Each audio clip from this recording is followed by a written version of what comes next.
All right, Larry Krueger here from the Pig in a Pickle Krug Show. Check out Pig in a Pickle, 2 locations, Emeryville and Corte Madera. They're open 7 days a week from 11 a.m. till 8 p.m. or until they run out. Pig in a Pickle, the best barbecue in all of Northern California. This video also brought to you by Underdog Fantasy. Check that link in the description. Use the promo code KRUG, K-R-U-E-G, and they'll match you up to your first $100. Well, the Niners licking their wounds, getting ready for the cross-country trip to D.C. to take on the Commanders and Jacoby Brissett, not Sam Howell, and trying to do this all in a short week and bounce back after an emotional defeat on Christmas. And, of course, a lot of jawing going on. Now, Micah Parsons tweeted out, down 21 and there were no shots or development throws, should tell you all you need to know. Well, the bottom line on it is that, the 49ers got beat by a team that played a better game. Simple as that. And as far as no shot plays, I thought they stayed aggressive most of the night. I thought if anything, my argument would be that they were too aggressive early as far as, run pass. In the first quarter, the Niners came out, they had 10 passes, they had 5 runs. The numbers indicated against 21 and 22 personnel that the Ravens struggled to defend the run against 2 backs. One of the questions I'm going to ask Kyle Shanahan today is that, and that the play calling in that first quarter was very aggressive. They attacked downfield. They had 10 passes and 5 runs. In hindsight, based on the numbers that I looked at, maybe that should have been the opposite. I'm going to ask him if he regrets it in hindsight or if he would have preferred a different game plan. As far as, the Niners staying aggressive, once you have 3 offensive linemen out of the game, what are you going to exacerbate a bad situation by getting your quarterback done for the year with some keyhole injury where he just gets destroyed by a defensive lineman? You're just not going to do that. That just makes things worse. So you're always thinking risk reward. You're trying to win the game, but at the same time, this is not a gotta have it. Your season's on the line. You win, you go home. This is a situation where the 49ers, if they beat the Commanders and the Rams, are still the number 1 seed in the NFC, and the road to the Super Bowl comes through Levi's. So there's different ways that you would go about scheming a game in different scenarios, and I think that was obviously lost on Micah Parsons there. And as far as Micah Parsons, Deebo clapped back at him on the Kay Adams show, and rightfully so.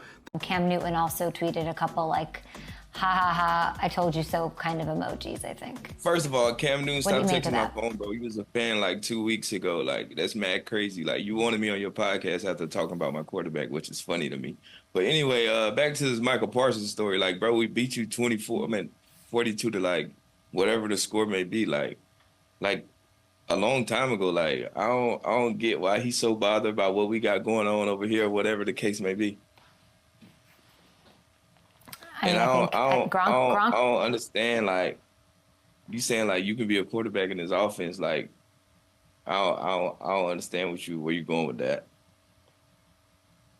Yeah, I don't know. They got a big game. And an awful loss. It doesn't make sense, but he thinks he could.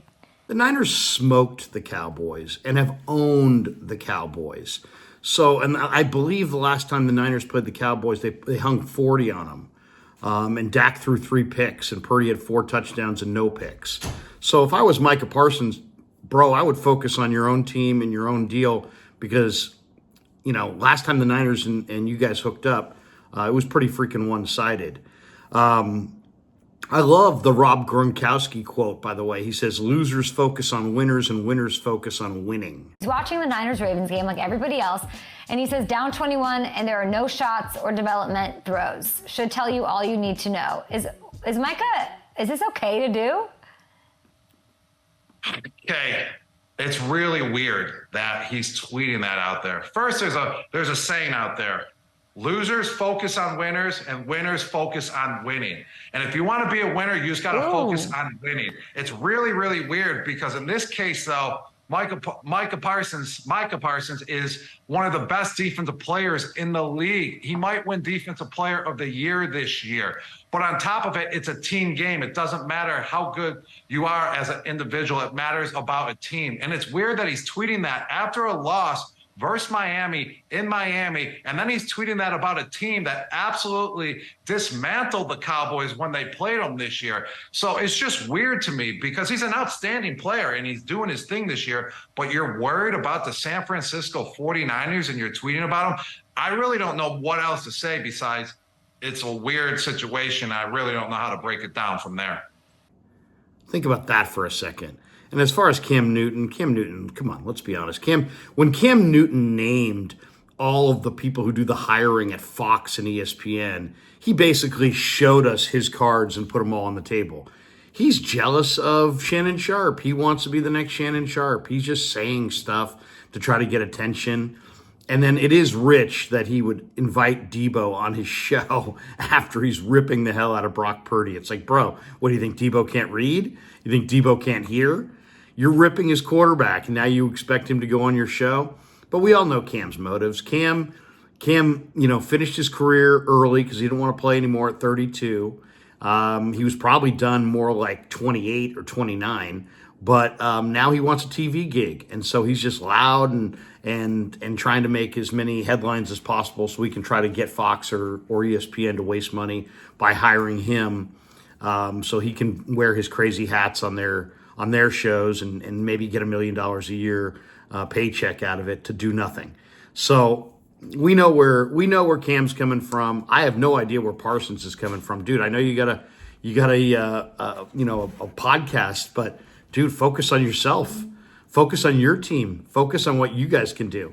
So, and as far as the Niners taking shots down the field at the end of the game, credit the Ravens, man. The Ravens were going to win that game. They were physical. They won at the line of scrimmage.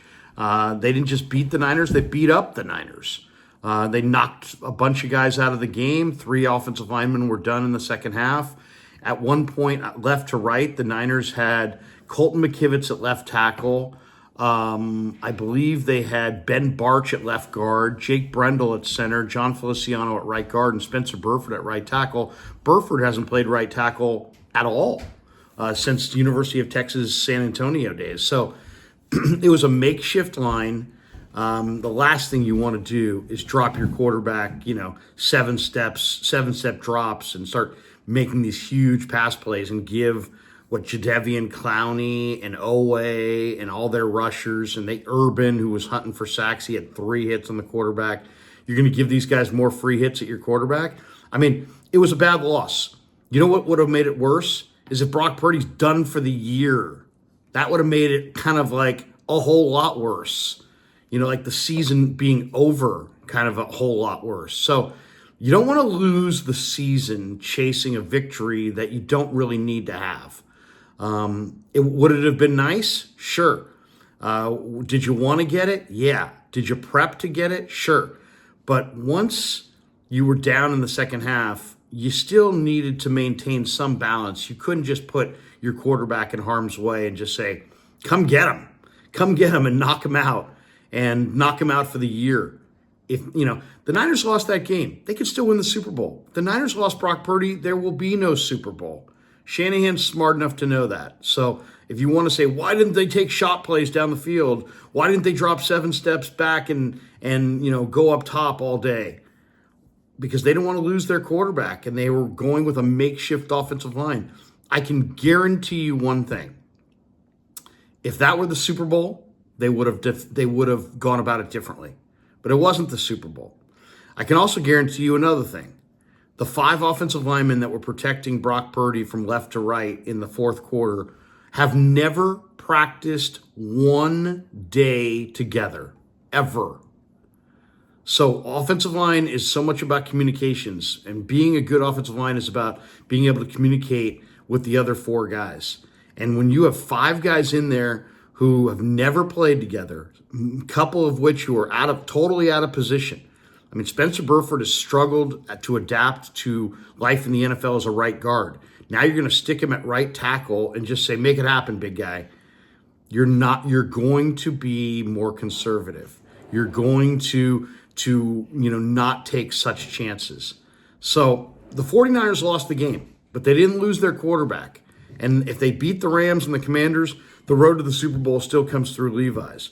So if you want to attack Shanahan for not taking deeper shots, it doesn't really have anything to do with Brock Purdy's ability. It has to do with Brock Purdy's availability. And they want him available from this point forward. So I know people want to see them, sell out at all costs to try to win that game. But the reality is 49ers had a game to play with. And there was no reason to put your whole season on the line just to make a point. So there you go. Hope you enjoyed the video. I'm definitely eager to see what Deebo has to say. I think he'll speak today down in Santa Clara. We'll get his thoughts on all of this and more. Thanks to Pig in a Pickle for being the title sponsor of The Krug Show. Thanks to Underdog Fantasy for sponsoring The Krug Show as well. And thanks to all of you for supporting The Krug Show on YouTube.